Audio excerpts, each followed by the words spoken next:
La story nostalgie. La story nostalgie. Brice de Passe.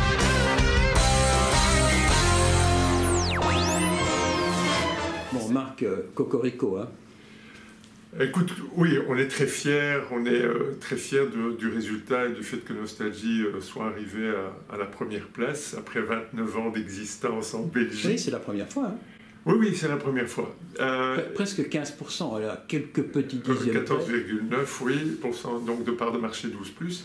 Alors, ce qui attise notre fierté, c'est que effectivement, on dame le pion à Vivacité, à RTL, à Contact, qui sont quand même des très très grosses machines. C'est vrai qu'il y a un renversement de tendance et il y a un équilibre nouveau qui s'est instauré, qui s'est installé dans le paysage audiovisuel. Et tu as effectivement 4 radios qui se bagarrent dans un mouchoir de poche.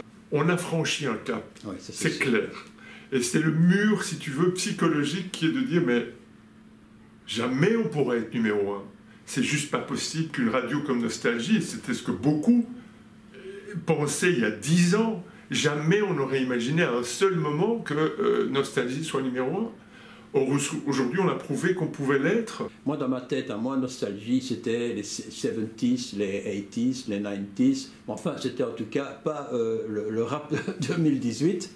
Et vous êtes numéro 1. Est-ce que c'est pas un signe? Nous avons un ton particulier, les mots qu'on utilise aussi, la manière de s'exprimer par rapport aux gens. Il y a tout un travail d'ambiance générale.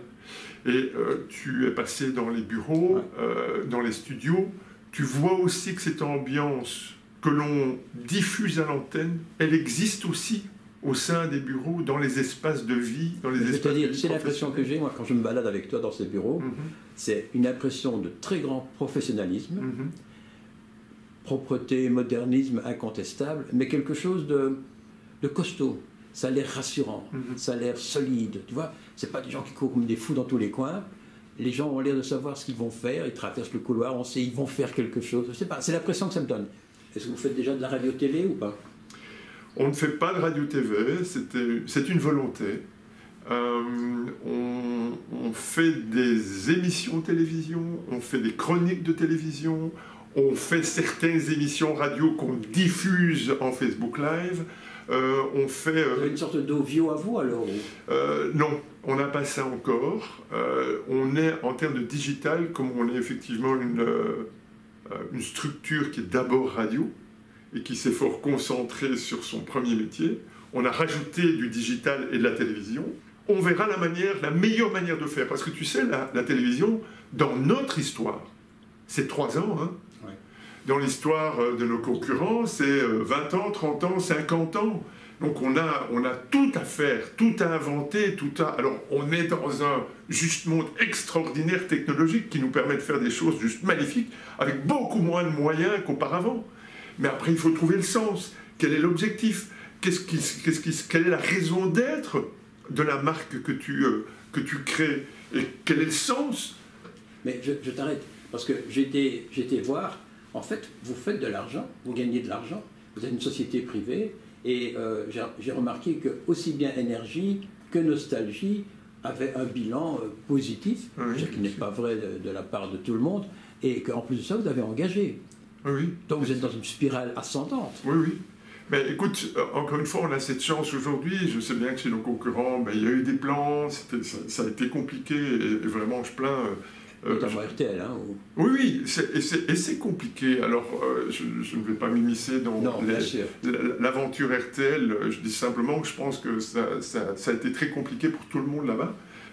En attendant, nous, effectivement, on a à la fois, cette chance d'avoir démarré après, d'avoir grandi doucement, de nous être associés seulement il y a 8 ans, Nostalgie, Énergie. Chéri FM, hein, mais qui est uniquement sur alors Internet. Chéri est venu se greffer, si tu veux, c'est Nostalgie SA et Énergie SA, les 2 sociétés qui se sont associées pour pouvoir développer Nostalgie Énergie, et puis créer Énergie TV, créer Chéri, ou recréer Chéri.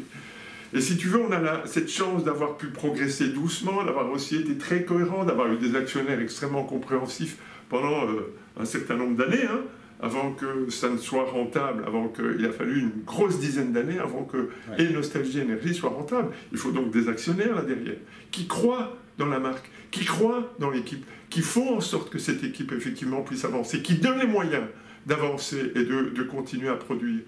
Mais maintenant, je pense à une chose. Vous avez le vent en poupe, ça c'est sûr. Vous êtes numéro 1. Tout le monde est sur son derrière en disant comment est-ce possible. Ils sont passés devant la RTB avec tous ses moyens. C'est 2000 fonctionnaires. Vous en avez combien, vous, ici? Il y a 70 équivalents temps plein et une quarantaine de freelance part-time. Donc, comparons des choses comparables. Et vous avez le vent en poupe, donc ça veut dire que la pub doit arriver. Oui, bien sûr. Et ce qui est magnifique, tu vois, et ça c'est la Belgique, c'est que nous avons 2 régies. La régie de la RTBF RMB qui s'occupe d'énergie et la régie de RTL IP qui s'occupe de Nostalgie et de Chérie. Et donc ce sont des régies appartenant à 100% à nos concurrents qui nous commercialisent. Et ils font plutôt bien leur boulot. Ouais. Avec une certaine autonomie, une certaine indépendance. J'entends dire que certaines radios qui ne vont pas très bien bradent leur prix. Ça peut retomber sur vos... Mais de toute façon, la radio a été privilégiée pendant des décennies. On voit que la presse a été attaquée en termes commerciaux et ça continue à l'être. La presse quotidienne, la presse magazine. Elle diminue. Oui. On voit que la télévision, même si elle reste extrêmement puissante, il ne faut pas se leurrer, c'est encore beaucoup d'argent qui circule en télévision. Mais la télévision est attaquée par le digital. La radio est une sorte d'îlot. C'est 16% des investissements publicitaires sont investis en radio. C'est le meilleur résultat mondial avec 2 autres pays, je pense à la Lituanie et la Colombie. Vous allez passer au DAB+? Oui, bien sûr, on va passer au DAB+. C'est déjà fait ou pas encore? Non, on ne peut pas encore, puisqu'il y a un appel d'offres. Oui, il y a un appel d'offres qui va arriver pour la FM et pour le DAB+, auquel on va effectivement concourir, et on va essayer effectivement de sortir gagnant pour Nostalgie, pour Énergie et pour Chérie, parce qu'on espère qu'effectivement Chérie puisse avoir un réseau FM, et on y croit vraiment dur comme fer, parce que le programme qu'on va proposer pour Chérie est extrêmement singulier et novateur. J'ai dit tantôt une chose que je trouve très juste, c'est qu'on ne sait pas où on va. Et le monde du média est en explosion, il change tout le temps. Oui. La radio, dans 5 ans, dans 10 ans, ce ne sera plus la même. Ce sera une radio-télé, c'est presque impossible autrement, non? Non, c'est possible autrement. Tu sais, regarde comment les choses ont évolué.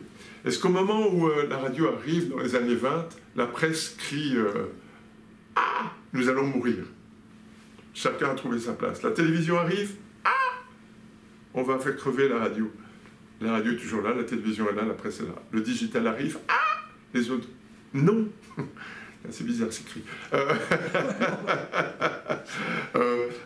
Non. Chacun va trouver sa place. Ma dernière question, puis on en restera là. Il y a des bruits qui circulent dans les couloirs disant « Ah, mais Marc Vossen, il va faire du spectacle ». C'est vrai, ça. Je me suis dit, c'est incroyable. Il est super occupé, il dirige un truc qui est en pleine évolution, et en plus de ça, il se permet d'aller faire du spectacle. Alors, dis-toi que je fais du spectacle. Du one-man show. En fait, je fais du spectacle ici. J'ai vu un punching ball, là. En fait, tous les jours, je fais du spectacle. J'adore, en fait, la scène. Il est vrai que j'adore la scène, et je donne des conférences et j'anime des séminaires sur la communication, notamment.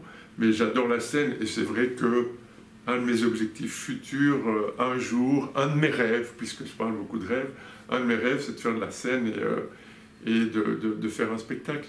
Mais il y a dans les séminaires que je donne, il y a effectivement une part de spectacle, oui.